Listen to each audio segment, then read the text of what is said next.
Hello ladies and gentlemen and welcome back to the RENNSPORT Community Leagues here at Spa this time. We are getting closer to the end of the season and today we have a lot more colors on the grid than before.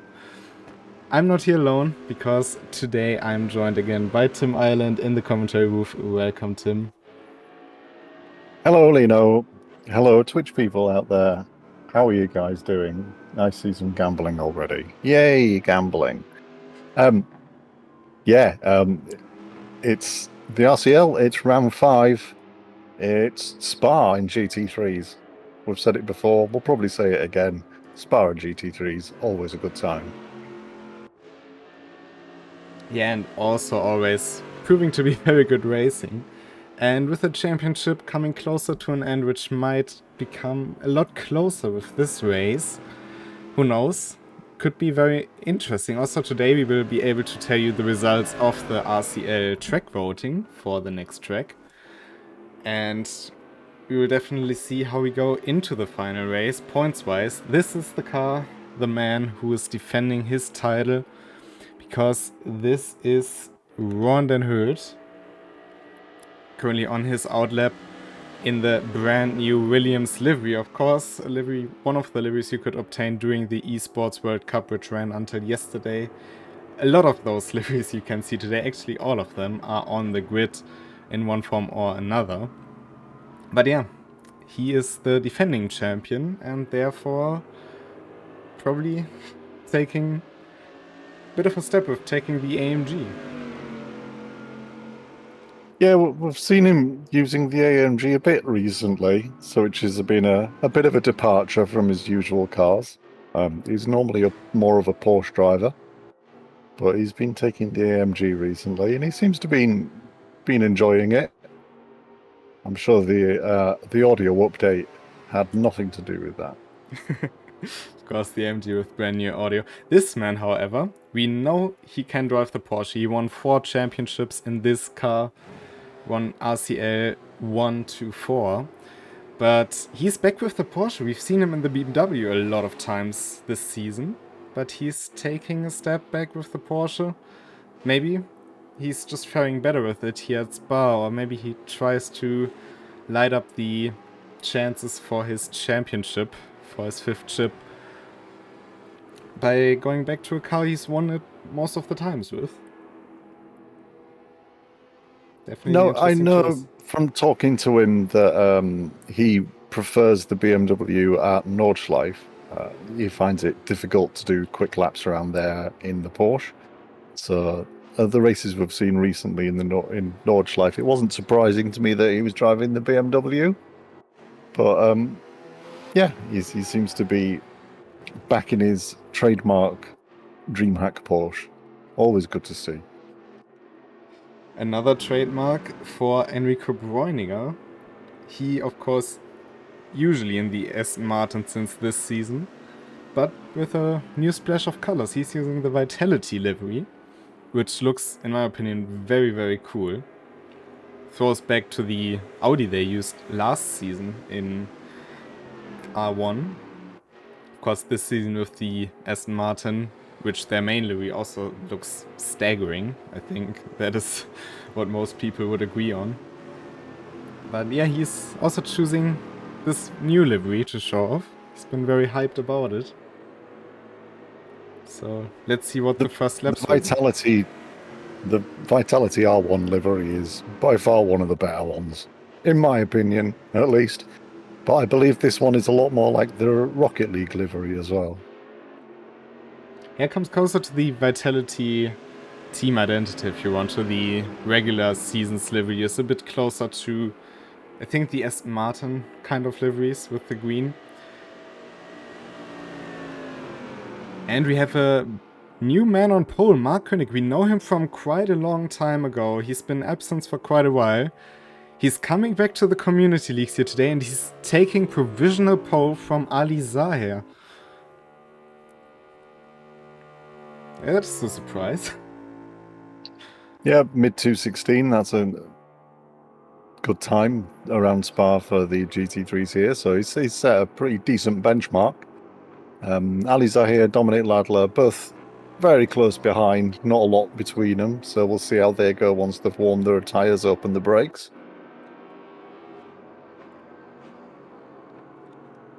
Of course, this is also a new livery, the BS Plus Special livery. You might recognize it from some Japan endurance races in the sim racing world. And it is a very interesting concept and it looks wild on track. I think It is a great livery. It is a topic we will cover through most of the evening, but a new splash of colors always welcome. And we will see the grid getting a lot more diverse in terms of color. Of course, we will also have our typical R1 Katowice liveries on the likes of Dennis Kurzer and also Julian Chicot, who is using the BMW variation of this. But we always welcome some new color schemes to go along with the racing. But it's pretty close up top. Dominic Lawler's setting up for a new fast lap here, having had an off in Sector 2, but he is purple in Sector 1. And Rondon Hood just took pole. Another one of the FDRT drivers, Kimi Harpler, in 4th. And it's getting very close up there. 3 cars within a couple of thousands. Yeah, top 6 within 0.7 seconds, which is pretty good. And I think we'll see a few more people creeping up there. Since we covered all the other liveries, let's cover the last team livery from the EWs here as well. Cesco Monero is using it. Maybe it brings him a bit more luck than he usually has. The 2024 spring season livery from Joshua Rogers, Porsche Conda, of course. It's been one of my favorite liveries from the whole of R1. I think it has kind of a nice style. And if you were at the RENNSPORT Summit in 2023, you were able to see this livery, or at least the predecessor to it, which looked very similar, in action, as well as Crimsix trying to get into the car, which looked interesting, to say the least. But very nice to have that one as well out on track.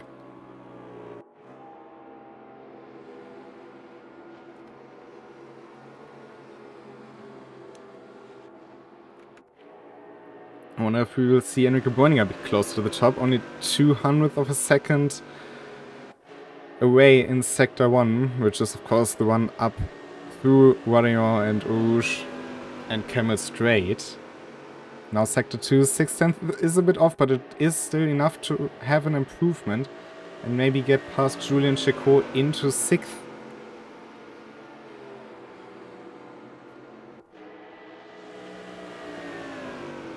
Of course, there are still points for quali, 3 for pole position, 2 for P2 and 1 for P3, which might become very important, seeing the fight between Dominic Lala and Rondon Hood getting closer over the season. But there's not much time left on the clock. And Kimi Harpler goes pole. Enrico Bräuninger wasn't able to get past Julian Chicot. Most cars are parked. Mark König is now taking pole and Kimi Harpler is demoted to 2nd. Dominic Lala has finished his lap without an improvement.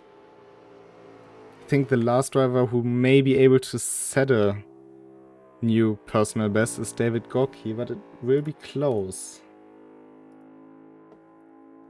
It's very close in the top 3 now. Down to hundredths of a second separating people. Ali Zahir, only 3/10 back. It's a small enough gap for the Spa, I think. There's plenty of drafting opportunities. Yeah, definitely. I mean, if you think back to last season's Spa race, which was pretty insane, you had 5 cars running within 1.5 seconds roundabout. And I don't expect today to go any different, in all honesty. Especially with a brand new pole setter in Mark König. Very surprised. But very nice to see as well. Kimi Harpler joins him on the front row, and then it's the 2 AMGs of Rondon Hood and Ali Zahir. We had Daytona before,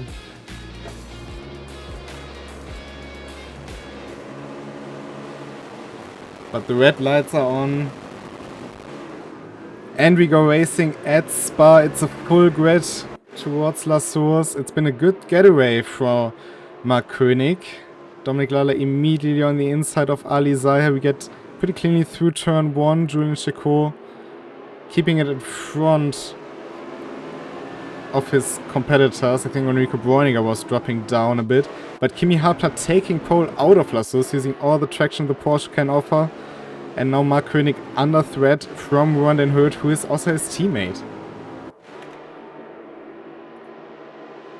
Yeah, we don't want any teammate violence. This isn't R1. Not sure what you could be talking about here. But through campus we got a bit of side-by-side action. Dennis Kurzer and that it's Mark Heworth in the Moser car. There's a bit of contact, but keeping it pointed into the correct direction. And Radoslav Pironkovic defending from Enrico Bräuniger, who's been dropping down quite a bit at the start. Behind them it's David Baker, standing out in that platinum liveried Porsche.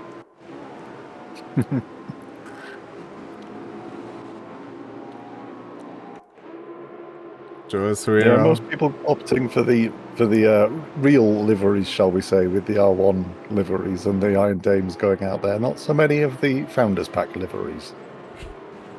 Indeed, but it's going pretty well so far for everybody. I don't see any major problems throughout the grid. Dominik Lala will be happy to be in front of Alizai, I think, this early in the stage, and having Ron den Hurt right in front of him. We will take a look at the championship standings a bit later on. But running wide is Alizai, and even wider is Julian Chicot.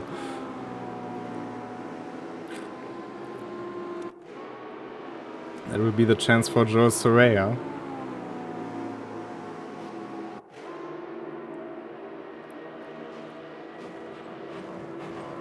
Coming in towards bus stop and looking to the outside, but very unstable under braking. That will send him very wide, and he does take to the exit road. May put him under threat from Dennis Kurzer, but we completed the first lap. Ron den Hurt right on the back bumper of Mark Koenig. Dennis Kurzer on the inside of Mark Heworth.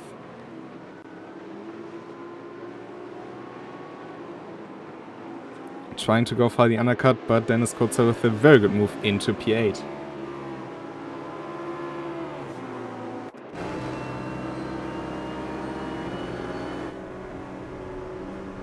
Unfortunately, looks like something happened to Piotr Zadybal there on the first lap, and he seems to have taken his almost customary position at the back of the grid for the first lap. It's really a habit he needs to get out of. Enrico Bräuniger bum drafting with Mark Heworth to get past Dennis Kurzer, now on the outside.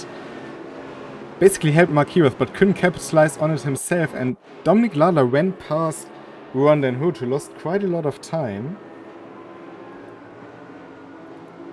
And he will be very pleased to see that. Mark Koenig up front, not letting loose of Kimi Harpler though.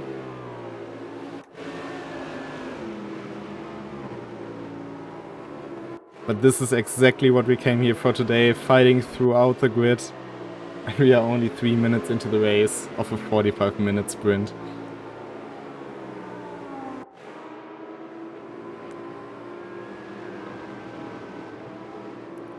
There was a bit of messy business in the middle of the grid there on the first lap, so a few cars in the pits right now, just getting a bit of repairs before they carry on. One DNF from Javier Fernandez, who's called it quits, but a couple of other people fixing the cars up to soldier on for the rest of the race. Yeah, not the best start for the NJSRT drivers in this race. Best placed NJSRT driver is Enrico Bräuniger is making a move on Dennis Kurzer through Blanchimont and makes it stick. But the highest placed NJSRT driver currently in 12th, that's the Iron Dames Porsche of Radoslav Pironkovic. Piotr Zadybal just leaving the pits now, coming out in 18th place. He's got a little bit of clean air before the front runners start catching him, so he needs to get his head down and settle his pace, and I'm sure he'll be okay.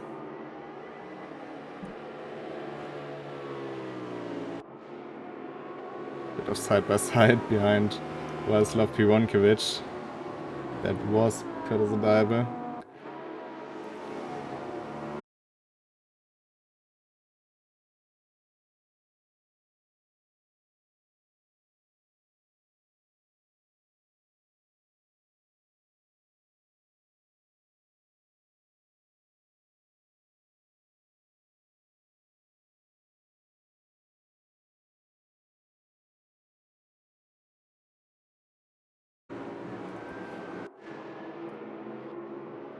You're right, Luna. So there we are back with footage. Of course, very unfortunate. And it's nothing much changed since then, though. You said Tony Thomas had a bit of an issue. Yeah, he had a bit of an unforced error at the end of the Camel Straight. Just spun himself around some of the back markers, managing to get around him fairly neatly, I think.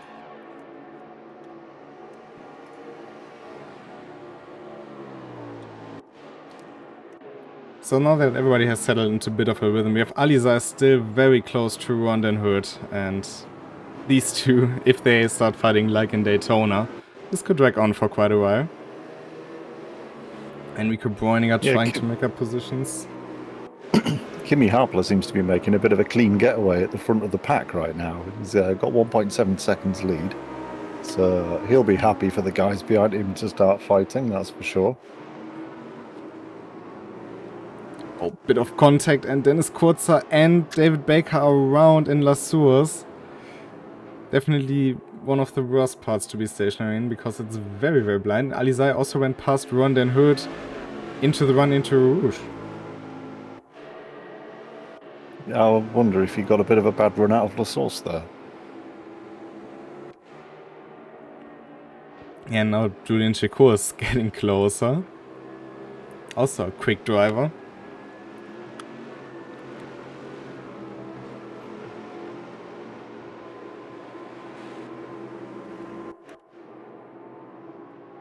Bit of damage to the front right of Dennis Kurzer. Shouldn't slow him down too much. That was with the contact with the wall, unless he got some more suspension damage from the hit with David Baker, but it didn't look too bad.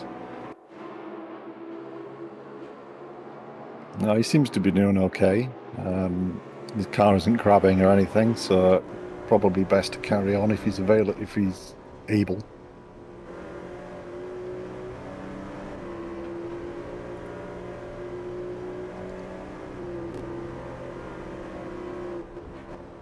And Rico Bräuninger getting closer and closer to Mark Heath for 8th.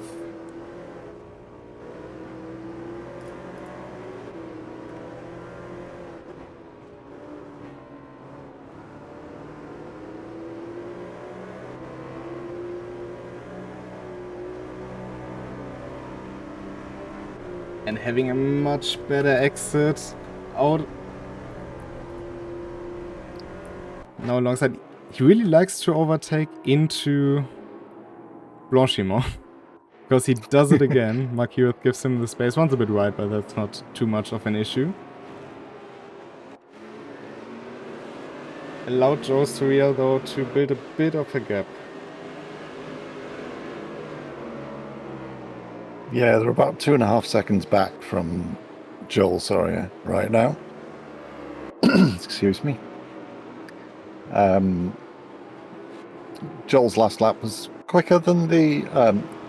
actually, no. It was 0.2 slower than Rico Bräuninger, so he's closing the gap slowly, but 2.5 seconds, it takes a while to close, so it's not going to be an immediate thing.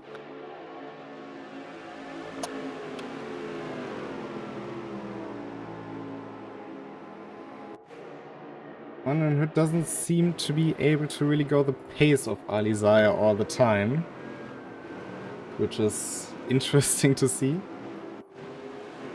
But yeah, he's the defending champion and actually also the founder of FDRT, which currently have a car in 2nd, 5th, and usually we see some more of them as well. So if you think back to Monza, Sven Gehlhut winning there. We know Rowan's got quicker pace than this because he did in qualifying, so he can go quicker. I wonder if he's dare I suggest it, learning some lessons and saving his tyres for later on. Could be very well the case. If he just has to take it a bit easier, I think, because if we take a look at the championship, or in the wider way, look at the championship, we see that Ronin Hood has a 20-point cushion to Dominic Ladler. And yes, it isn't that big, but currently Dominic Ladler would only make up, I think, about 4 or 5 points to that.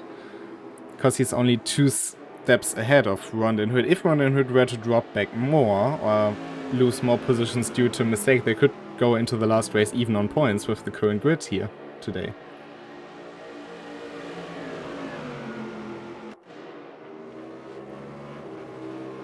And it's something that Dominic Ladler used to his advantage in the last seasons instead.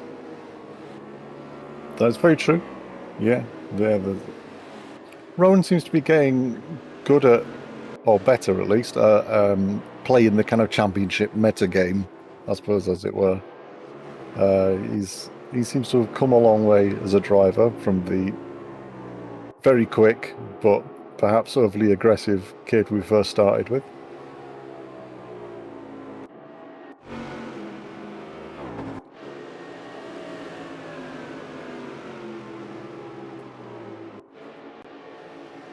I mean, winning the championship once is, of course, still quite a feat, especially in the grid we had in Season 5. That's very true. Defending it, especially with Dominic Ladler in a very good form throughout the season, that is something else. That is, I think, something that puts a lot more respect on the first championship if you can follow it up. Car we see being overtaken there, that is lap traffic. That should be the number 16.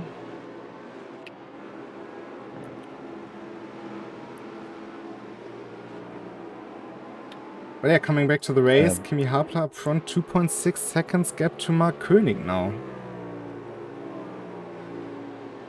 16 is Alexei Timofev, I believe. Yeah, indeed. I think he was one of the cars that pitted. I think so as well. The 2 Audis of Tony Thomas and Dennis Kurz are currently in 11th and 12th. Tony Thomas, of course, in the standings, not looking too bad. He's still 4th. And that basically by just consistently scoring. And the car in the gravel there, that is Radoslav Pironkovic. Don't see any damage on that car, so I don't think it was because of contact. Maybe it just went in too hot. He seems to have overheated his tyres a little bit there. And just needs to let him chill out a bit before he tries to use all that Porsche rear engine power.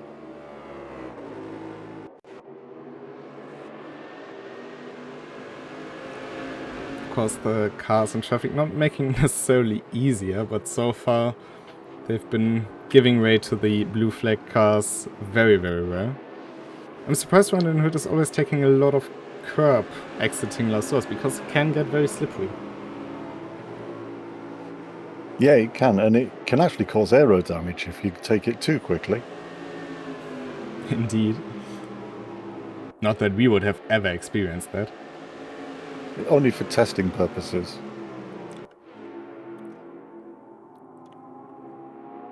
David Baker and Dennis Kurza again close together, this time for 11th. There's a bit of a gap forming between Mark Heroth and Tony Thomas. So the front 9 really driving away at this stage. Here comes David Baker now. Through Camel with the slingshot.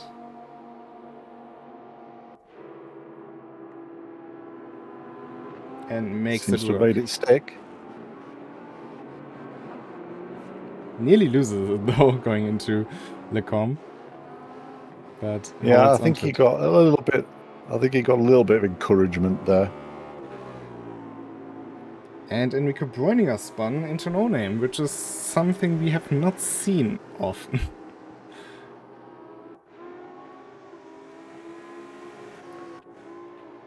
But is able to carry on. Is back on pace immediately, so maybe he's able to catch up and build some positions up. For Kimi Harpler though, 3 seconds now to Mark Koenig. So far a flawless race. Of course, winning the 2.4 hour race here at Spa a couple of weeks ago might have given him quite the confidence going into this one. Yeah, true.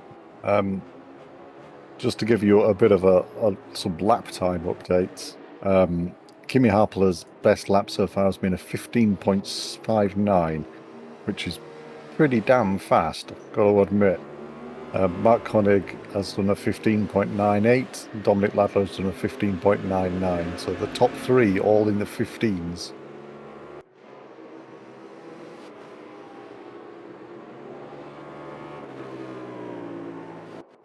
Seems to be a track he really enjoys. I think everyone enjoys Spa, don't they? That is true. Does anyone hate Spa? Is it possible?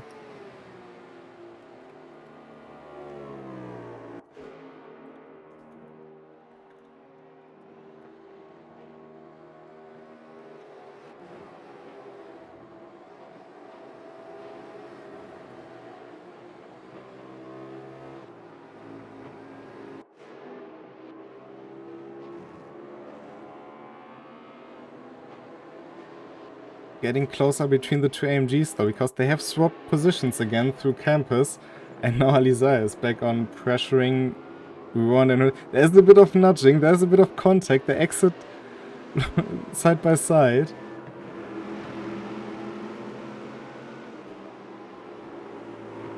But Ron and Hood keeps it in front for now.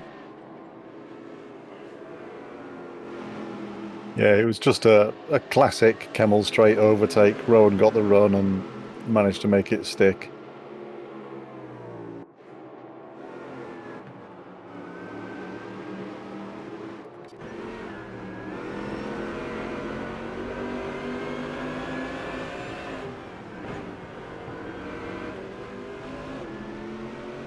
It's again some lap traffic, but kept it out of the way very nicely. And now with the good run, Alizai in slipstream. Ron and Hood is parking his car in the middle of the track though. Squeezing Ali to the outside, and again maybe with the run now into bus stop. Rowan taking the defensive line there.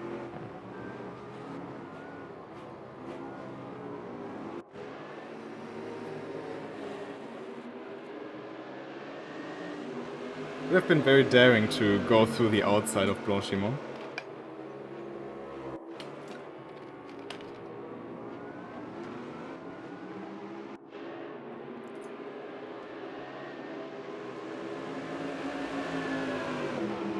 And now again, Rouge. Maybe a bit too close to really get the run. But keeps great traction on the top of the hill, and we exit side by side. Is it enough for him to clear him before Lacombe? I don't think so. Gonna be close.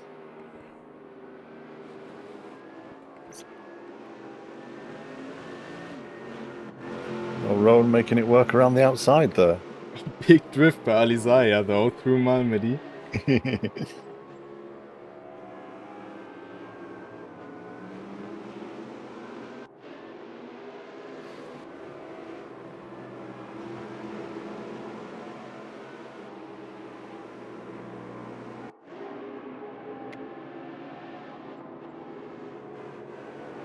But it's very nice to see them going toe-to-toe with each other. We know these two have history. These two also maybe collided in the past.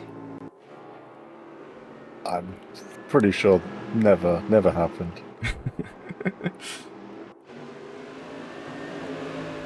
Further back then is Kurzer dropped, of course, what we've seen on screen, dropped behind David Baker, but also couldn't really go the pace of the Porsche, so Cesco Munuera is closing in. Slowly but surely. Was a close call there with the lapped Porsche of, I think that was again... no, this time I think it was signed to Tretra, if I didn't see that wrong. Yeah, I think it was, yeah. Alizar to the inside into bus stop, making it a last second move. I don't think they touched, but now with the switchback. That puts Rowan in the defensive position going into the source. Setting up through so many turns and again prioritizing the exit, giving him the Tim Schroeder flash.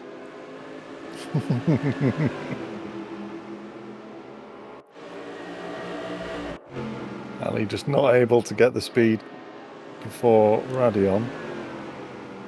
But he's in a good position for the run up to Lecon.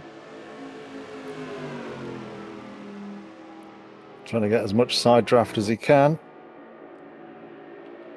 Side by side into Lecon. And again, Rondon Hood comes out on top of it.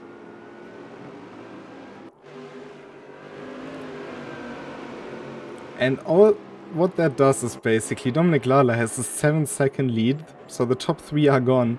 And Julian Chicot behind them, he's really loving it because he's also closing in. And I think Mark Koenig also lost quite a bit of time again, because the Porsche of Dominic Lala is getting very close to the BMW. Yeah, he's going to start getting a little bit of slipstream as they come down the big slipstreaming zones here in Spa. So not a lot from that distance, but it'll be enough to creep the gap a little bit closer each time.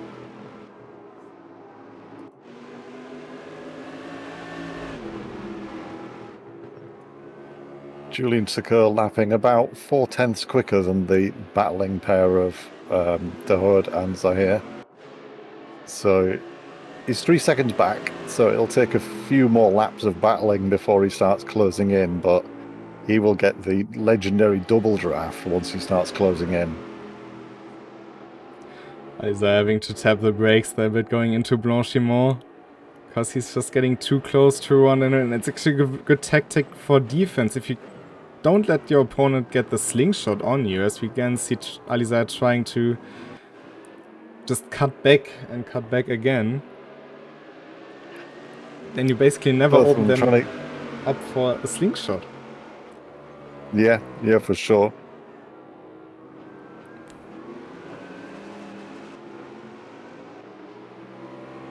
They were both desperately trying to get the inside line into the source there, but didn't quite get enough overlap from Ali Zahir to make it work. Oh, he's got a good closing speed here right at the beginning. And this time it might be enough.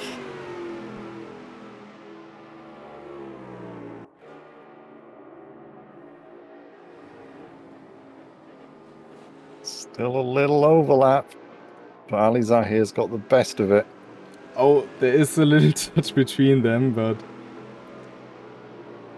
not much of an issue. And this time it's Rondon Hood pressing the flasher. I think that's just...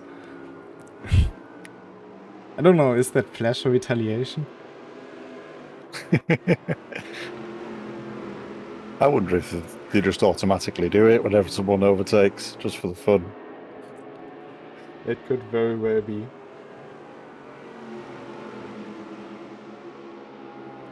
But beautiful racing between those two. Dominic Lala 1.2 seconds back from Mark Koenig with still 20 minutes left on the clock.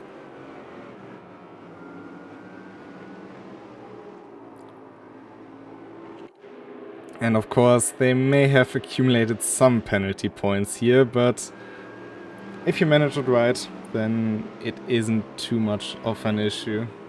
So these two keeping it fairly clean, and so far also pretty much on track bounds, even though they've been pushing each other very wide. Enrico Bräuninger also just 7/10 behind Mark Hewitt again after his little spin or excursion in No Name. But Rondon Hood seems to drop behind Alizar, so he's not immediately able to strike back. Let's see what Enrico Bräuninger can do. He has a beautiful run onto that BMW, goes to the inside into bus stop brakes earlier. Oh, and Alizar went very wide, exiting Lassource, and now Rondenhood is back in front. That didn't last long.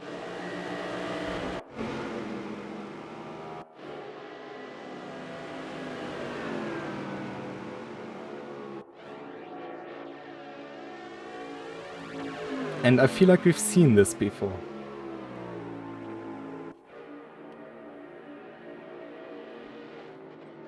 Both braking at the same point, but of course Rondenhood with the advantageous position here.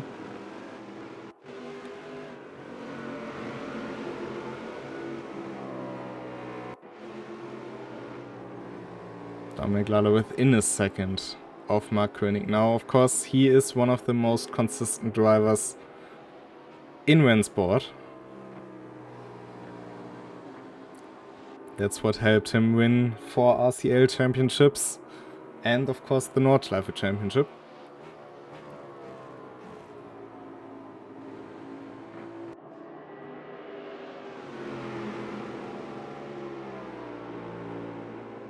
Out front, though, it's still Kemi Hapler. As said, he won the 2.4-hour race. He also won the GT3 class here in the 2-hour race with the hypercars mixed in there.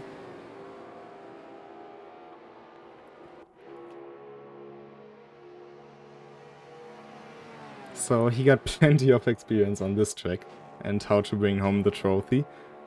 And in terms of the standings, that will also help him jump quite a lot of positions.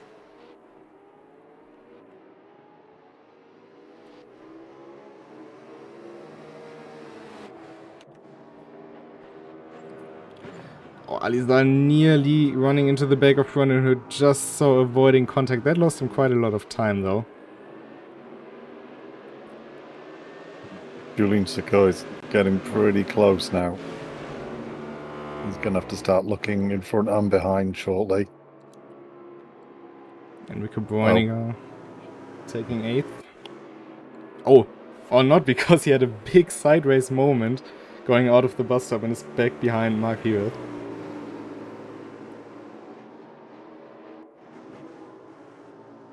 He's back. And out front we have a position change for P2.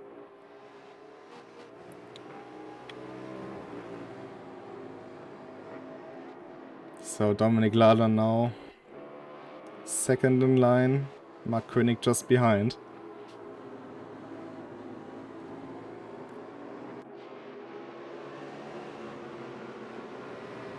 Oh, and getting a bit sideways as well through No Name.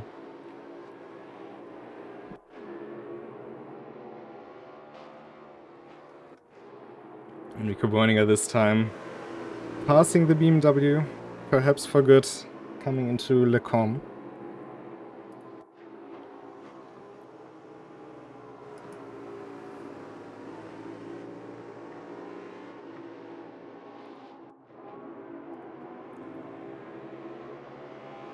But comparing it to the last Spa race we had here, it's very different, isn't it? But at the same time, just as actionable. It's a bit more strung out than last time. People seem to have kind of got their own space on track, but they're very, very close pace-wise, even if there's a couple of seconds here and a couple of seconds there gap.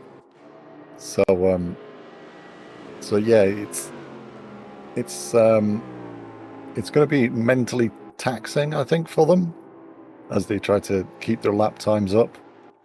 Kimi Harpler's last lap through was a 15.9, Dominik Ladler's was a 15.8, but there's 5 seconds gap between them.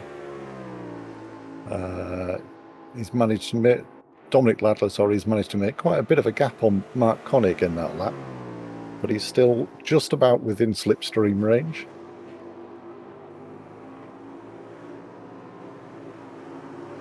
Mark Hewitt is not giving up on that P8 so easily, because he's running right with Enrico Bräuninger. Again, looking to the inside into La Source. Maybe he's setting up for one down the camel straight, but too wide into the gravel, losing the car and just avoiding contact with the barriers. That was pretty close. Oh, Mark. Too eager on the gravel. It could have gone a lot worse, let's put it that way. It could have gone a lot worse.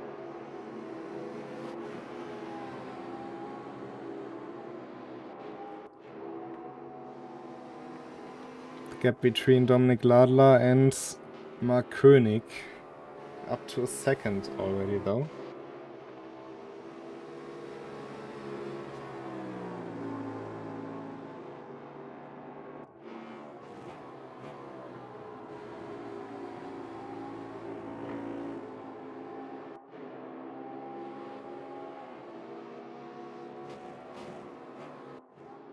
Alizaya still 2 seconds back from Rohan den Hurd, so after his mistake, not really able to get the pace back where he needs it immediately.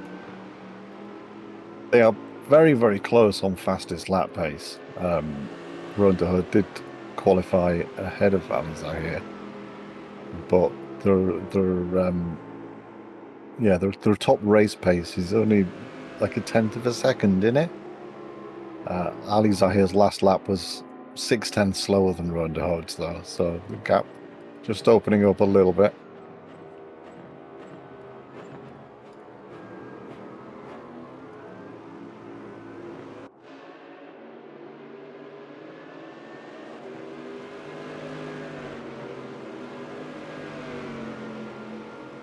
Meanwhile, for P8, there has also been a change because Joe Sorero dropped behind Enrico Bräuninger, the car in between the two of them. I think that's Piotr Zadaibe. Or, no, it's David Gocki actually, sorry, that was my mistake. Currently running in 18th. So Enrico Bräuninger, not too good of a start to the race from, but he's making up for it with the time. Yeah, and Enrico Bräuninger does always seem to be pretty good at getting consistency into his laps when he needs to.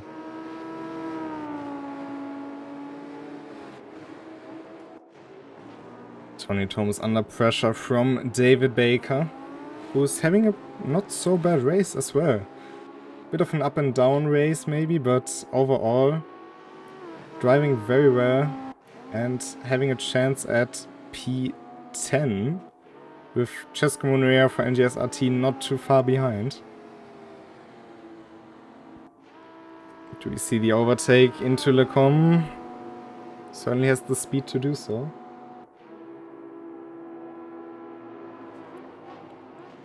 Diving to the inside, getting it stopped in time and taking P10. Not too much of a fight for Tony Thomas.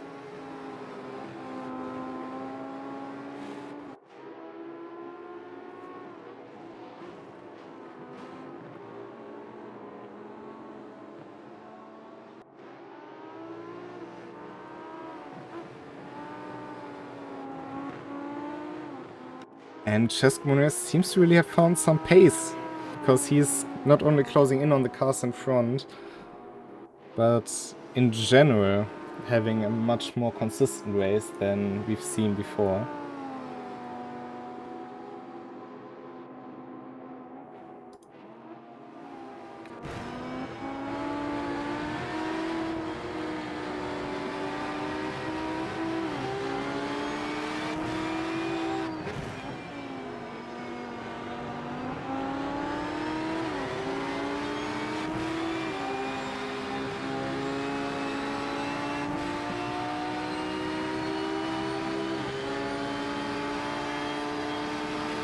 Now in the slipstream coming up to Blanchimont. Is he going for it into Blanchimont? No, he's backing out of it, but maybe we'll see him move into bus stop.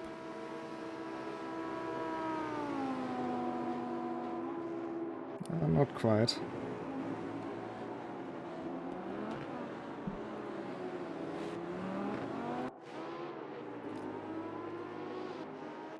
And Alizaya has also dropped behind Julien Checot. Something that I completely missed.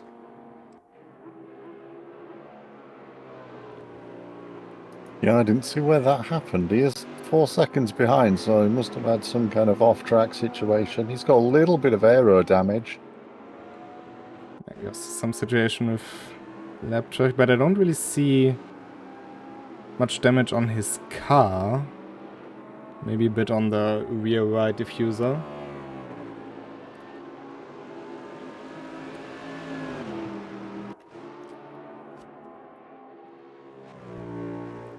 Nick Lala, as we previously established, two-time RCL champion, two-time RNL champion, four-time RCL champion.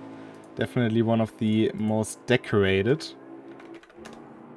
drivers on this grid. And his pace is very, very good. Of course, Kimi Hapler just having that bit more of pace, but already 1.5 seconds to Mark Koenig, who still is having a very, very good race. We haven't seen him in quite some time, but I'm really surprised by his comeback drive here today.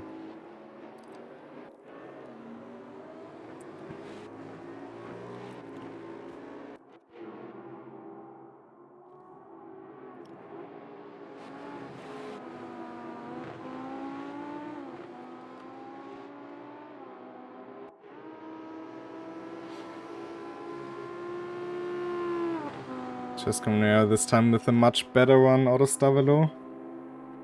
Well in the slipstream of Tony Thomas going across the grass. That will lose him a lot of speed. And lets Tony Thomas keep his position.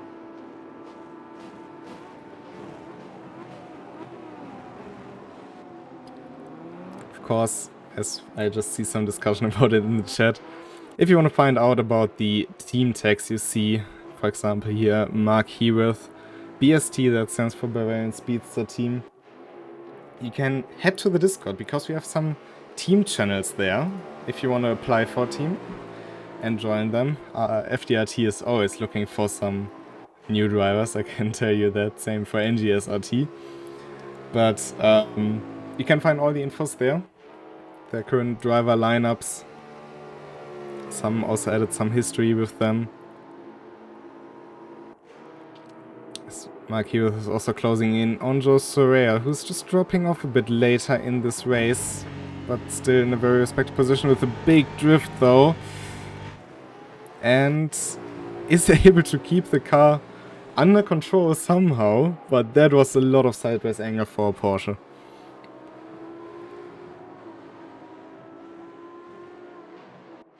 So the reason Ali Zahir is so far behind, I've managed to dig it out of the replay, is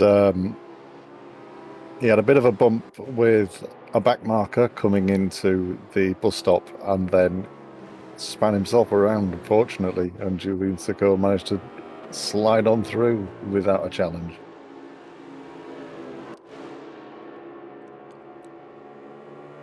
Definitely plays very well with Rondon Hood.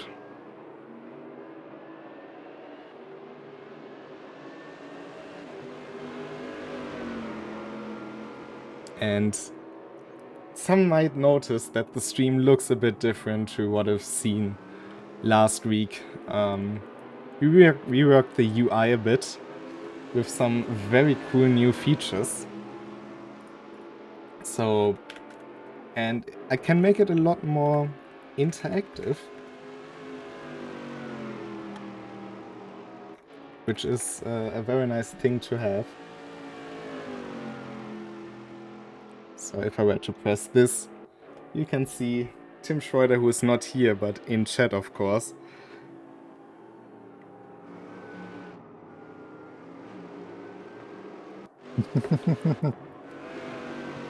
I really like that feature. It took a lot of time, and maybe also some hours that I accidentally wasted on doing stuff the wrong way, but it works now.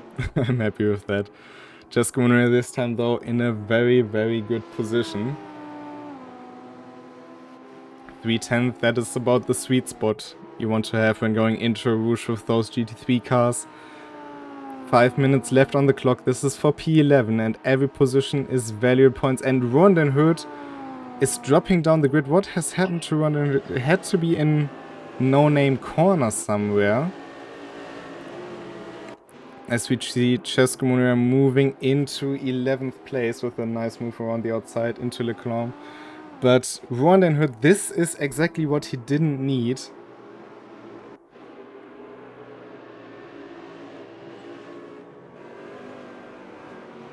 I'll try to find out what happened to Rowan for you.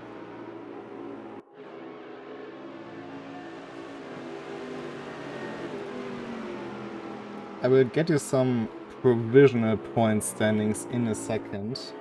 I think currently the fastest lap points belongs to Kimi Harpala, if I'm not mistaken.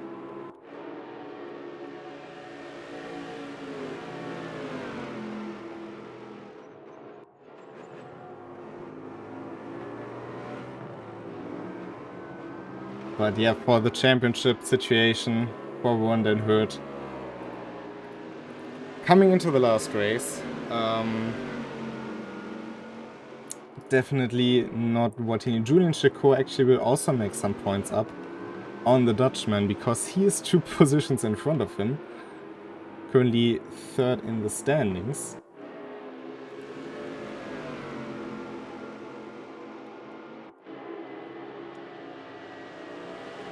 Meanwhile, Dennis Kurzer, we've seen him fighting in the top 8.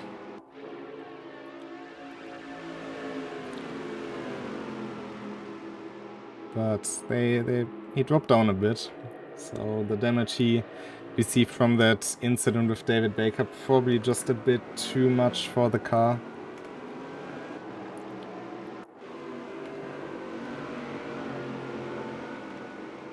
As Skill dropped down behind Tony Thomas again as well.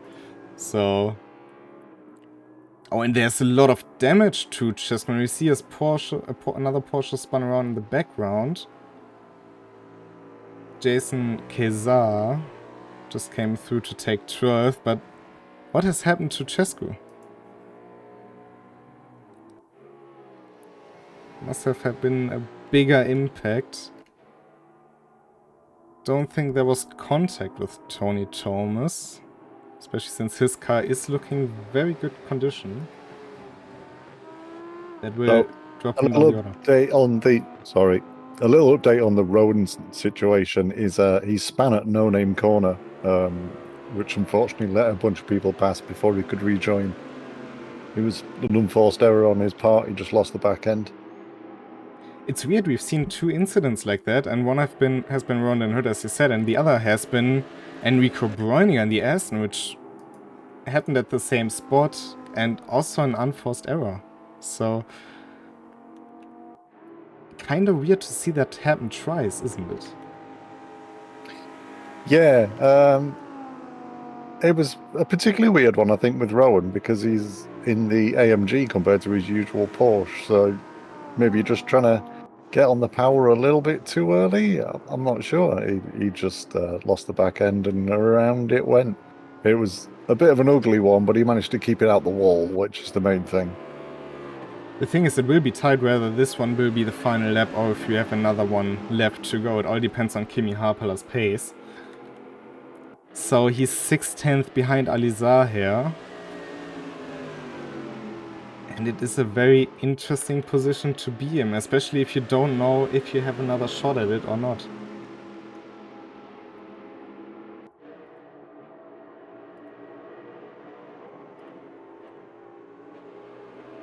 Also, we have still 20 cars in this race. We only lost 4 cars throughout. And with only 30 seconds left on the clock, I think Kimi Harpala is going to end this race on this very lap. But only 2/10 between the 2 AMGs.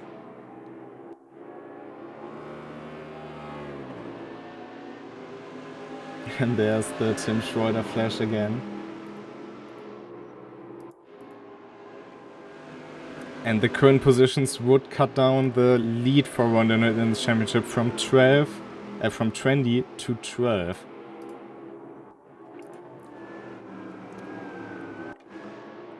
Kimi Harpala though on the run through Blanchimont and now into the bus stop chicane.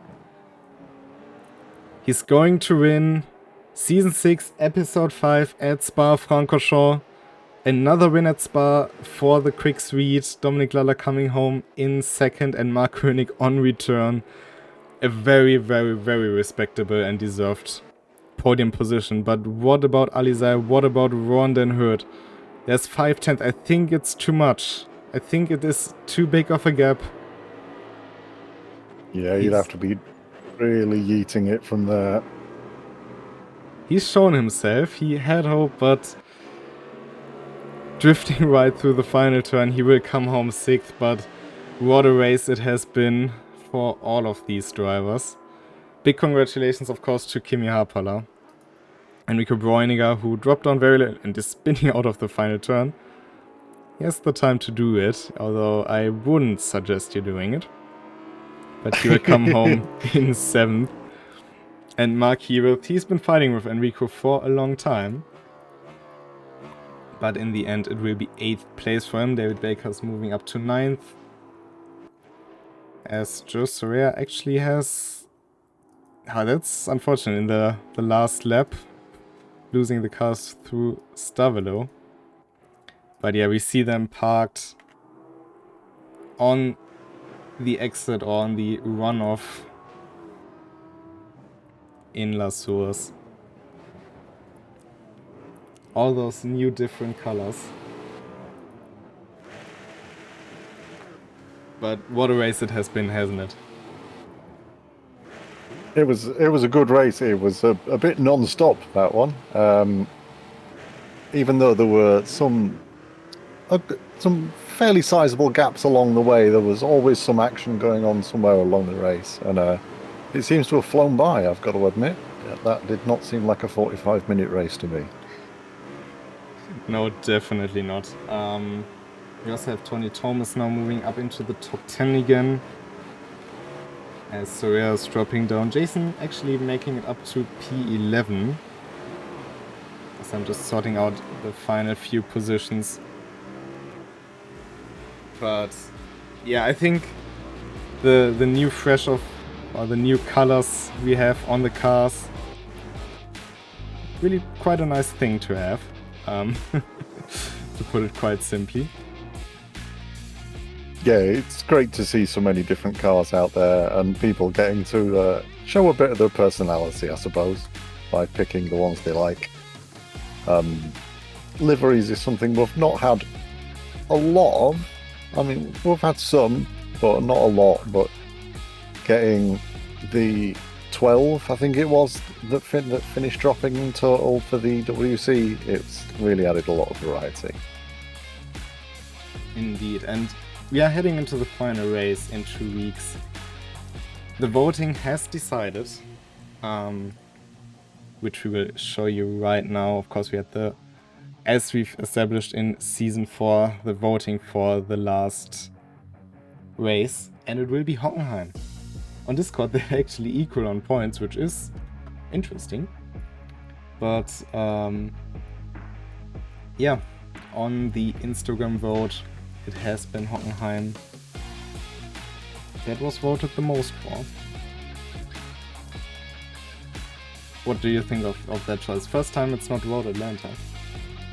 Well, obviously I'm a bit disappointed it's not Road Atlanta. Road Atlanta is objectively the best track. Except for Nordschleife, before you start shouting at me. But Hockenheim's a great track as well. We've seen some great racing there in the EWC recently, and I'm sure our guys will no doubt also continue with that and have some great racing there. There's some brilliant overtaking opportunities. Words are hard. But yeah, I think it'll be a great race. We've had some really good racing here today and some great racing all season, so I've got no reason to doubt it continuing. Very, very much so. And this is our current standings going into that final race at Hockenheim. We know that both Ron Den Hurt and Dominik Lala can win there, so it will be very interesting. 12 points. Just to give you a reminder how the current point structure works, the points are determined by the amount of people who drive, but also some fixed points for the top 6 positions. So Dominic Lalla has to have some, or quite few cars in between him and Ruan to still win the championship. But as we've seen today, it's not impossible. Yeah, there's still some way to go in the championship, and things can still happen. So I'm not going to call it completely yet. I'm sure Rowan's going to be a little bit nervous going into the last round, but we'll see. It will be interesting. We've seen Dominic Lalla clinch a title in the last race before. So, yeah, I'd say with that it has been a phenomenal race to watch. It has been a big pleasure to commentate on, and then very great to have you here as well for this evening. Well, thank you. I did the smallest part of that, I think. Thanks for all the drivers for turning up and racing so well. You all were pretty clean, and it was a pleasure to watch. If you want to know more about the leagues, then make sure to follow our Discord. We have leagues channel there. If you want to find out more about the teams, also head there. Check out the teams channel. And tomorrow we will have no racing on RENNSPORT, but next week we are back with RNL, with old-fashioned GT3s on the Nordschleife, and the next RCE. What this RCE will be, you will see in a second after we said our goodbyes. Has been a pleasure. Hope to see you all back next week, and from my side, see you next time and goodbye. Goodbye.